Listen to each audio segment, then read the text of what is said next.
mali rog u 10. tekstu proganja Božje sluge. U 11. uzdiže se čak do poglavara, u stvari vidimo samoga Isusa Hrista. Dakle, on uzima ulogu koju ima samo Bog.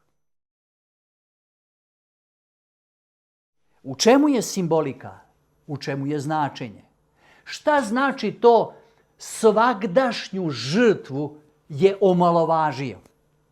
Tu ovdje je upotrebljena jedna jevrejska reč tamid, što znači trajnu službu. Ajde da vas podsjetim na čega se odnosi. Vi znate kako je izgledala svetinja i već smo spominjali predmeti koji su bili u dvorištu, u svetinji nad svetinjama, ali i sada govorimo o službi koja se obavljala svakoga dana.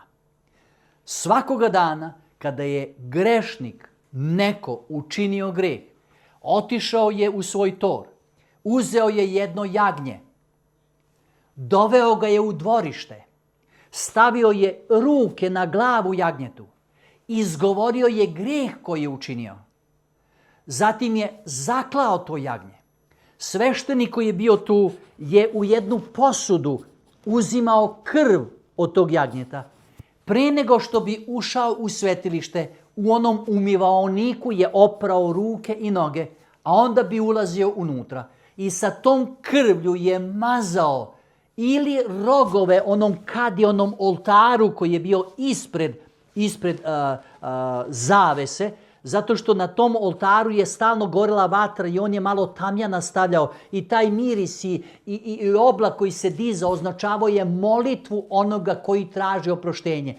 Iza zavese je kovčeg sa 10 zapovesti. Grešnik je prekršio zapovest Božju i on je, umjesto on da umre, umrlo je jagnje umjesto njega, ali ne jagnje da čisti njegove grehe, nego on u tom jagnjetu gleda Mesiju koji će jednoga dana doći i koji će zaista oprostiti njegove grehe.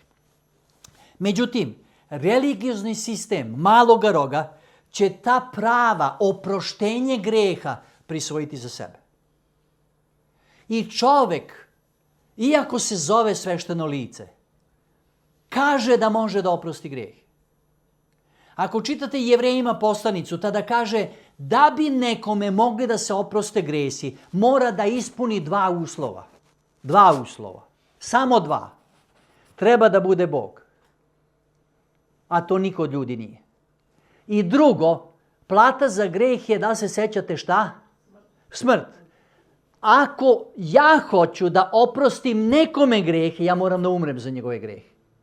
Pa čak i da to uradim, ne ispunjavam prvi uslov, nisam božanstvo. Znači ne mogu da oprostim grehe. Koliko god se zvao pastor, propovednik, sveštenik, svećenik, kako god, da li iz velikih verskih zajednica ili protestantskih.